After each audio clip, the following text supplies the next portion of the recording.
Hello मेरे प्रिय साथियों, आप सब कैसे हैं। आशा करता हूँ जहाँ भी होंगे स्वस्थ और मस्त होंगे। मैं हूँ राजेंद्र और आपका अपना चैनल आरपीजीएस रिसर्च में स्वागत करता हूँ।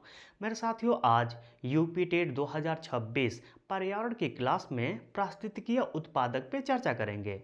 तो आइए, पारिस्थितिकीय उत्पादक किसे कहते हैं इस पर चर्चा करते हैं। मेरे साथियों, कहा जाता है कि किसी इकोसिस्टम में प्राथमिक उत्पादक के द्वारा एक निश्चित क्षेत्र में और एक निश्चित समय में जो कुल संचित ऊर्जा की मात्रा होता है उसी को पारिस्थितिकीय उत्पादक कहा जाता है। तो आइए पहले इस लेटर को लिख लेते हैं, तत्पश्चात एक उदाहरण के माध्यम से समझने का प्रयास करेंगे कि पारिस्थितिकीय उत्पादक होता क्या है। ठीक है, तो पहले आइए परिभाषा लिखिएगा। पहला पॉइंट लिखिएगा, किसी इकोसिस्टम में किसी इकोसिस्टम में प्राथमिक उत्पादक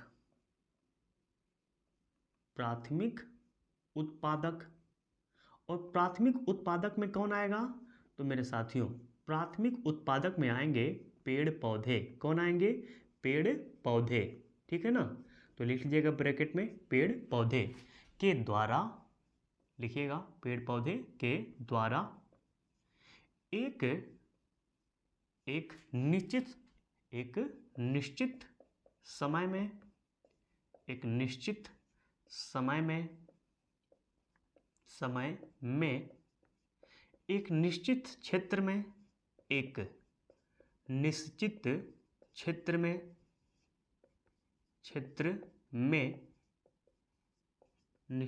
क्षेत्र में कुल संचित ऊर्जा की मात्रा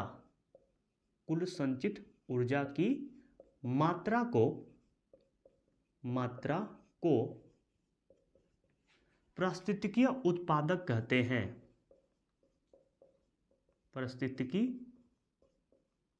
उत्पादक कहते हैं। तो मेरे साथियों, यह हुआ किसका परिभाषा? पारिस्थितिकीय उत्पादक का परिभाषा। एक बार आइए, इस परिभाषा से कैसे प्रश्न निकल सकता है या पारिस्थितिकीय उत्पादक से कहाँ से प्रश्न हमारे यूपी टेट में आ सकता है उस पर चर्चा करेंगे। मेरे साथियों, यहाँ से प्रश्न बनता है, ठीक है ना, और कैसे बनता है, कैसे फिरो के बनता है, बड़ा मज़ेदार है मेरे साथियों। ठीक है, पहले आइए परिभाषा पे चर्चा कर लें एक बार। किसी इकोसिस्टम में, मेरे साथियों, इकोसिस्टम का मतलब होता है पारिस्थितिकीय तंत्र। चर्चा कर चुके हैं, आपका पहला या दूसरा क्लास होगा, आप जाके देख सकते हैं। ठीक है, तो किसी इकोसिस्टम में प्राथमिक उत्पादक, और प्राथमिक उत्पादक में कौन शामिल होता है? तो पेड़ पौधे शामिल होते हैं, जीवाणु होते हैं, कवक होते हैं, नीलहरित शैवाल होते हैं। ठीक है, तो यह इनको क्या कहते हैं? आपके प्राथमिक उत्पादक, यानी आप कह सकते हैं जो अपना भोजन स्वयं बना ले उन्हें क्या कहते हैं? उत्पादक कहते हैं। ठीक है, के द्वारा एक निश्चित समय में, क्या बोल रहा है मेरे साथियों? एक निश्चित समय में और एक निश्चित क्षेत्र में, यानी कहने का क्या मतलब है? एक निश्चित टाइम में और एक निश्चित एरिया की बात कर रहा है। ठीक है ना, एक निश्चित टाइम की बात कर रहा है और एक निश्चित एरिया की बात कर रहा है। और उसमें क्या बोल रहा है? कुल संचित ऊर्जा। कितना? कुल संचित ऊर्जा, यानी एक टाइम और एक क्षेत्र में आप जितना ऊर्जा की मात्रा को इकट्ठा करते हैं उसी को हम क्या बोलते हैं? पारिस्थितिकीय उत्पादक कहते हैं। मेरे साथियों, यदि यह परिभाषा आपको बिल्कुल नहीं समझ में आएगा तो कोई बात नहीं, यदि नहीं आया हो तब भी कोई बात नहीं, अगर नहीं आएगा तब भी कोई बात नहीं, लेकिन यह जो उदाहरण है यह आपको यदि समझ में आ गया तो ऑटोमेटिक यह परिभाषा को आप समझ जाएंगे। समझना क्या है, आइए देखते हैं। जैसे मेरे साथियों, यूपी टेट आया है तो कहाँ का यह है? तो यूपी टेट आपका यूपी से है, यानी उत्तर प्रदेश से है। और उत्तर प्रदेश में वर्तमान में कौन सा माह चल रहा है? मई। क्या चल रहा है? मई। और मई में क्या होता है? गेहूं की कटाई होती है। क्या होती है? गेहूं की कटाई होती है। और गेहूं की कटाई कहाँ से होती है? तो मेरे साथियों, होती है यह खेत से। कहाँ से होती है?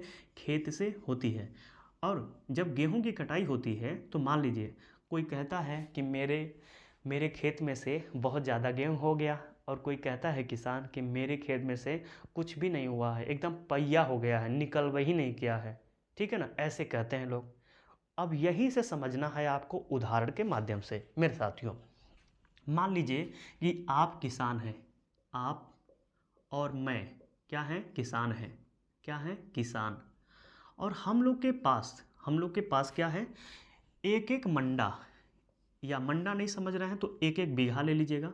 एक एक बीघा खेत है, एक एक बीघा।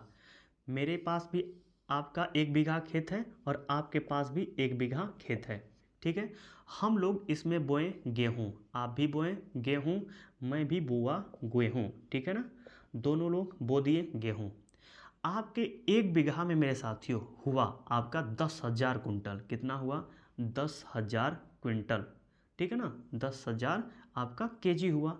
जबकि मेरे जो मेरा खेत है, एक बीघा का खेत है, इसमें हुआ केवल 2,000 कुंटल, यानी कह सकते हैं कि 2,000 केजी। ठीक है ना, कितना हुआ, 2,000 केजी हुआ, और आपके खेत में क्या हुआ, 10,000 केजी। अब बताइए, मैं कहूँ कि किस खेत में सर्वाधिक उपज हुआ है, तो क्या बताएंगे कि सर मेरे वाले में तो ज़्यादा हुआ है और आप में कम हुआ है। और कितना कम हुआ है, तो कहेंगे कि 800 केजी कम हुआ है। आपका कितना केजी हुआ है, 8,000, सॉरी कितना केजी कम हुआ है, 8,000 केजी कम हुआ है। तो मेरे साथियों, ये जो कम हुआ है यह क्या निर्भर करता है, यह निर्भर करता है किस पे, पानी पे निर्भर करता है। और क्या कर सकता है, जलवायु पे निर्भर हो सकता है, जो कमी का कारण है जलवायु पे, खाद पे निर्भर हो सकता है। ठीक है, सूर्य के प्रकाश पे निर्भर हो सकता है, किस पे, सूर्य के प्रकाश पे निर्भर हो सकता है। और किस पर निर्भर हो सकता है, मृदा की प्रकृति पर, मृदा की प्रकृति पर निर्भर हो सकता है। कि जहाँ पे मान लीजिए आपका मृदा बहुत उपज हो और मेरा मृदा क्या हो, बहुत कमज़ोर है, तो यह जितना भी मेरे खेत में कमी आ रही है, सब कारण क्या है, यह कारण है। और आपके खेत में ज़्यादा हो गए हैं। तो मेरे साथियों, पृथ्वी पे कुछ ऐसे जगह होते हैं जहाँ पे यह सब कुछ बहुत अच्छे ढंग से पाए जाते हैं, और वह क्षेत्र होता है विषुवत वाला क्षेत्र। यानी विषुवत रेखीय वाला जो क्षेत्र होता है, 23.5 ऊपर नॉर्थ से लेकर 23.5 नीचे साउथ तक जो एरिया होता है, यह बहुत उपजाऊ एरिया होता है। क्यों होता है, क्योंकि यहाँ पे आपका मिट्टी भी अच्छी होती है, सूर्य का प्रकाश भी अच्छा मिलता है, आपका खाद भी मिल जाता है, जलवायु भी सूरज भी एकदम पाया जाता है, पानी भी अच्छी खासी हो जाती है। तो मैं कहूँ मेरे साथियों कि यह बताइए कि आप यदि ध्रुवों पर हैं और मैं विषुवत रेखा पे हूँ, तो सबसे ज़्यादा उत्पादक कहाँ होगा, किसके खेत में होगा, ध्रुवों पर, यानी बर्फ़, जहाँ पे एकदम बर्फ़ है वहाँ पे गेहूँ बोइए। और मैं विषुवत रेखा पे रह रहा हूँ, वहाँ पे गेहूँ बो रहा हूँ, जहाँ पे ये सभी दशाएँ पाई जाती हैं। तो कहाँ पे गेहूँ ज़्यादा होगा, हो सकता है कि आप बर्फ़ में जाके गेहूँ आप छिड़कें और कुछ होइबे ना करे। और मैं विषुवत रेखा पे एक मंडा में गेहूँ आपका 10 किलो इकट्ठा बो देता हूँ, और 10 किलो बोता हूँ और 10,000 कुंटल निकल जाता है। तो किसका उपज होगा, मेरा सर्वाधिक होगा। हो सकता है कि आप ध्रुवों पर ठंडा स्थान में रहते हैं लेकिन वहाँ पे उपज नहीं होगा। तो किस पर निर्भर करता है, इस पर। तो मेरे साथियों, यह बताइए कि जो यह गेहूं बोए हैं, यह एक निश्चित समय में बोए हैं कि नहीं बोए हैं, एक निश्चित समय के लिए बोए हैं, एक निश्चित समय में बोए हैं। ठीक है ना, क्या बोए हैं, एक निश्चित समय में बोए हैं। और एक निश्चित क्या है, एक निश्चित क्षेत्र में बोए हैं। मेरे पास भी आपका क्या है, एक बीघा खेत था, आपके पास भी एक बीघा खेत था, और इसमें से जो ऊर्जा, जो यह उपज हुआ है, मेरा भी यह और आपका, तो यही तो है कुल संचित ऊर्जा की मात्रा। तो यही जो आपकी मात्रा, जो कुल ऊर्जा इकट्ठा किया है, इसी को हम क्या बोलते हैं, पारिस्थितिकीय उत्पादक। क्या बोलते हैं, पारिस्थितिकीय उत्पादक बोलते हैं मेरे साथियों। ठीक है, इसको मिटा देते हैं, तत्पश्चात आगे बढ़ने का कार्य करते हैं, क्योंकि यहाँ से प्रश्न मेरे साथियों बनता है। इसको मिटा दूँ थोड़ा सा, बस ये वाला, क्योंकि आगे लिखना भी है ना। तो आप लोग लिख चुके होंगे, तो मुझे लिखना है। ठीक है, आप लोग बना लीजिएगा इस फिगर को।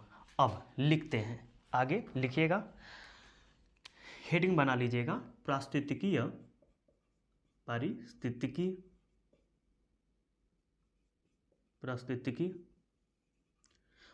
उत्पादक को प्रभावित करने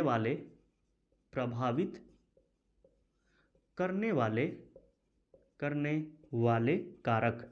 अभी जो लिखे थे यहाँ पे सब वही लिखेंगे, ठीक है ना। क्या क्या प्रभावित कर सकते हैं, ठीक है। तो लिखिएगा पहला क्या प्रभावित कर सकता है, तो सबसे तो ज़्यादा है सूर्य का प्रकाश, तो लिख लीजिएगा सूर्य का प्रकाश यह प्रभावित कर सकता है, क्योंकि किसी भी फसल के लिए चाहे एक मनुष्य के लिए सूर्य का प्रकाश का होना बड़ा जरूरी है, ठीक है। दूसरा वर्षा की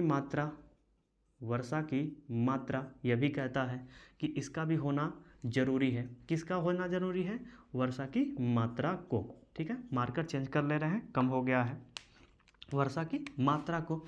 और क्या इंपॉर्टेंट हो सकता है, तो मेरे साथियों मृदा की प्रकृति।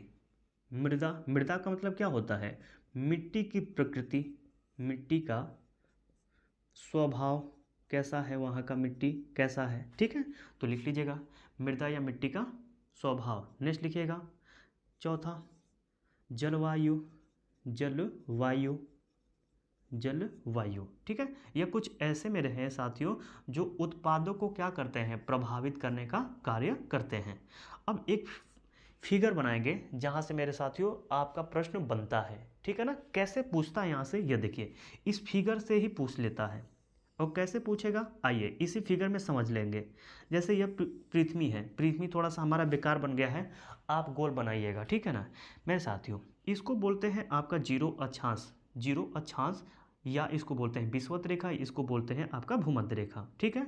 और यहाँ पे जो यह होता है और इधर होता है, इसको बोलते हैं क्या, ध्रुव। क्या बोलते हैं, ध्रुव बोलते हैं। इसको नॉर्थ ध्रुव बोलते हैं। और यह जो इधर होता है इसको हम बोलते हैं साउथ ध्रुव, याद कर लीजिएगा, ठीक है मेरे साथियों।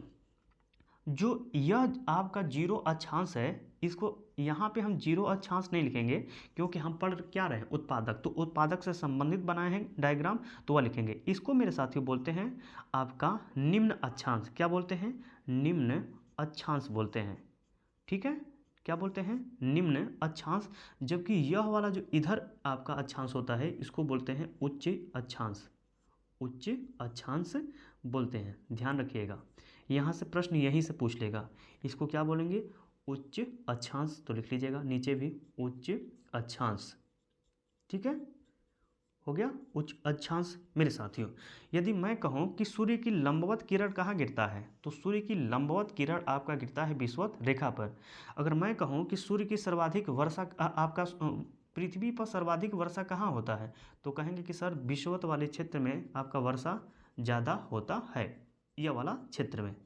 और मैं कहूँ कि मान लीजिए आप ऊपर जा रहे हैं विषुवत रेखा से, या मान लीजिए आप नीचे जा रहे हैं विषुवत रेखा से, तो क्या सूर्य का जो प्रकाश है हर जगह सेम होगा, तो कहेंगे कि नहीं सर, जब आप विषुवत रेखा से ऊपर या विषुवत रेखा से जब नीचे जाते हैं तो सूर्य के प्रकाश में कमी आती है, और ध्रुवों तक जाते जाते एकदम समाप्त हो जाता है, शून्य हो जाता है, ठीक है। क्या होता है, शून्य हो जाता है। तो मैं कहूँगा कि यह बताइए कि जब विषुवत रेखा पे सूर्य का प्रकाश अच्छा आ रहा है, विषुवत रेखा पे वर्षा ज़्यादा हो रहा है, तो आपके पृथ्वी पे सर्वाधिक उत्पादकता कहाँ होगा, तो कहेंगे कि सर जी यहाँ पे होगा विषुवत रेखा पे, इसमें कहने वाली क्या बात है, बोलेंगे कि नहीं बोलेंगे, तो कहेंगे कि हाँ। और मैं भी कहूँगा बहुत बढ़िया, गुड, बहुत अच्छा बोले हैं। तो मेरे साथियों विषुवत वाले क्षेत्र में आपके उत्पादक ज़्यादा होता है, लेकिन जैसे जैसे आप ऊपर जाते हैं सूर्य के प्रकाश में कमी आती है, और जब सूर्य के प्रकाश में कमी आती है तो उत्पादकता में भी कमी आएगी। इसीलिए आपके पेपर में सर्वाधिक पूछा गया है कि निम्न अक्षांश से जब उच्च अक्षांश की तरफ जाएंगे तो क्या उत्पादकता में बढ़ोतरी होगी कि कमी आएगी, तो क्या बताएंगे, कमी आएगी। और यह भी पूछा गया है मेरे साथियों कि जब उच्च अक्षांश से निम्न अक्षांश की तरफ चलेंगे तो यह बताइए कि उत्पादकता में कमी आएगी कि बढ़ोतरी होगी, तो क्या बताएंगे, बढ़ोतरी होगी। यहाँ से प्रश्न बना है, और इसको अच्छे ढंग से एकदम माइंड में बैठा लीजिएगा। जब भी पेपर देने जाइएगा, चाहे यूपी टेट हो चाहे सी टेट हो, इस फिगर के माध्यम से समझ के ही जाइएगा, क्योंकि पेपर में प्रश्न आया है। तो लिख लीजिएगा यहाँ से, इसको फिरो लेते हैं लेटर में, लिखिएगा लिखिएगा लिखिएगा सूर्य का सीधी किरण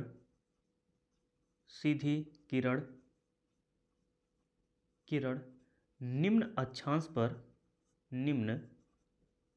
पर गिरता है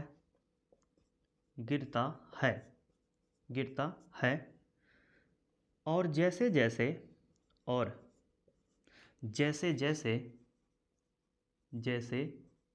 जैसे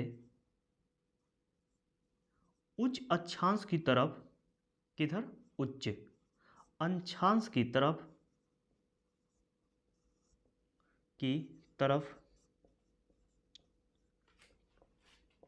आगे बढ़ते हैं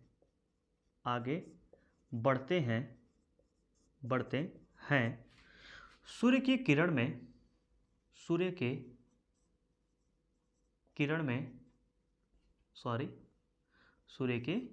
किरण में कमी आती है। क्या आता है? कमी आती है और ध्रुवों पर शून्य हो जाता है। क्या हो जाता है? शून्य, एकदम नगण्य शून्य हो जाता है। अतः, अब ये वाला अतः के बाद आपको ध्यान में देना है। अतः निम्न अक्षांश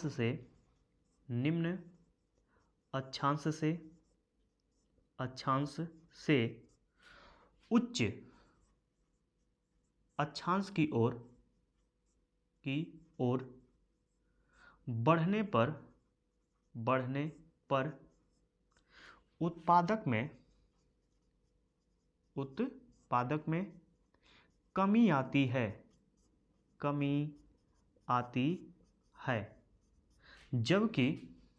जबकि उच्च अक्षांश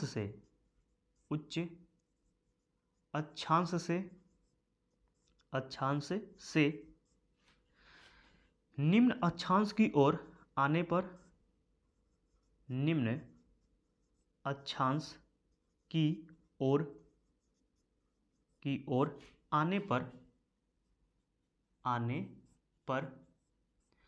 उत्पादक में बढ़ोतरी होती है। क्या होती है? बढ़ोतरी होती है। उच्च अक्षांश का मतलब यहाँ से जब आप इधर आएंगे तो क्या होगा? उत्पादक में बढ़ोतरी होगी, क्योंकि सूर्य का किरण क्या होगा? इधर पड़ने लगेगा, बढ़ोतरी होती है। मेरे साथियों, एक प्रश्न और पूछा गया है। यदि प्रश्न आ जाए कि अक्षांशों से अक्षांश की तरफ जाएंगे तब क्या होगा? जब मान लीजिए पूछते कि जब आप नॉर्थ अक्षांश से साउथ अक्षांश की तरफ जा रहे हैं तो पारिस्थितिकीय उत्पादक में कैसे बढ़ोतरी होगी कि घटोतरी होगी? पहले घटेगा कि बढ़ेगा? पहले बढ़ेगा कि घटेगा? यह भी प्रश्न बना है। अब बताइए कि मान लीजिए मैं कहूँ कि आप नॉर्थ ध्रुव से आप जा रहे हैं कहाँ पे? पहले किधर आ रहे हैं? आप आ रहे हैं इधर निम्न अक्षांश की ओर, तो क्या होगा? पहले तो बढ़ेगा, और जब निम्न अक्षांश से आप आगे बढ़ रहे हैं साउथ अक्षांश की ओर तो क्या होगा? घटेगा। यदि मान लीजिए साउथ से चलें तो साउथ से चलेंगे तो पहले निम्न अक्षांश पे आएंगे, तो निम्न अक्षांश पे आएंगे तो क्या होगा? पहले बढ़ेगा, उसके बाद आप जब इस गोलार्ध में आ जाएंगे और नॉर्थ गोलार्ध की तरफ चलेंगे, आप नॉर्थ यानी ध्रुव की ओर चलेंगे आप, तो क्या होगा? फिर आपकी घटने लगेगा। तो आइए लिख लेते हैं। सॉरी, थोड़ा सा जवान लड़खड़ा गया है। ठीक है, आइए लिख लेते हैं क्या होता है। तो इसको ऐसे बना लीजिएगा, ऐसे एक पृथ्वी बनाइएगा और यहाँ से बना के यहाँ पे ऐसे चलिएगा और यहाँ पे फिर ऐसे चलिएगा। ठीक है ना, एरो दिखा दीजिएगा। तो क्या होगा? लिख लीजिएगा, लिखिएगा यहाँ पे लिखिएगा उच्च अक्षांश से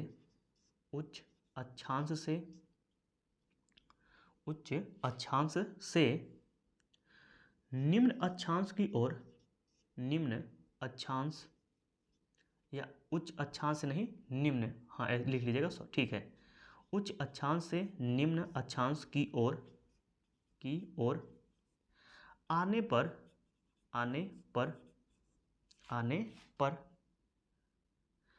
आने पर उत्पादक में बढ़ोतरी होगी। उत्पादक में क्या होगा? बढ़ोतरी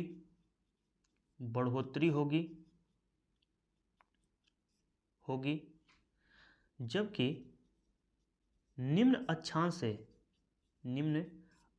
से उच्च अक्षांश की तरफ निम्न अक्षांश से उच्च अक्षांश की तरफ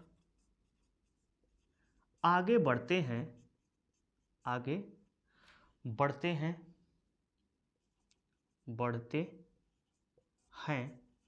तो उत्पादक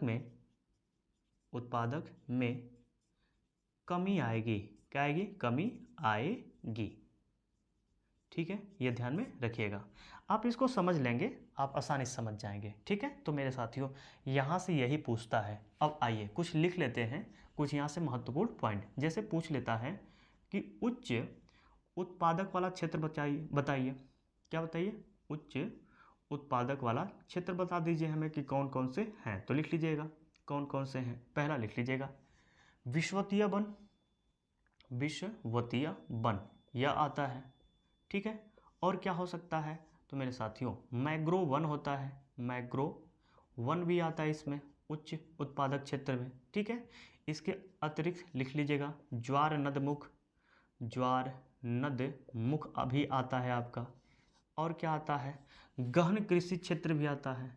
लिख लीजिएगा गहन कृषि क्षेत्र। नेक्स्ट लिखिएगा पांचवा मैग्रो हो गया। लिख लीजिएगा आर्द्र भूमि भी आता है। ठीक है, और नेक्स्ट लिखना चाहते हैं तो लिख लीजिएगा जो आपका विषुवतीय वन हो गया, मैग्रो वन हो गया, ज्वार नद मुख हो गया, गहन कृषि क्षेत्र हो गया, आर्द्र भूमि हो गया, और लिखना चाहते हैं तो लिख सकते हैं आप झील हो गए। क्या हो गए? झील। ठीक है ना, झील भी आते हैं इसमें। ठीक है, अब आते हैं मध्यम में। किसमें? मध्यम में। मध्यम उत्पादक मेरे साथियों इसमें जो आते हैं लिख लीजिएगा घास भूमि,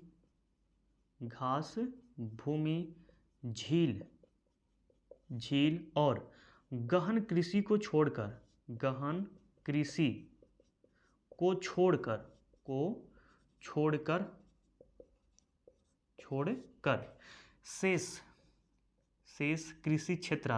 शेष कृषि क्षेत्र आते हैं। ध्यान रखिएगा, मध्यम में आते हैं। निम्न लिख लीजिएगा, निम्न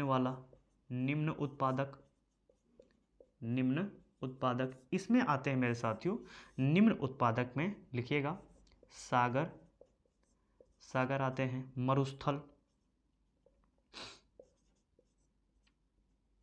मरुस्थल और लिख लीजिएगा ध्रुवीय क्षेत्र या उदाहरण इसका लिख लीजिएगा।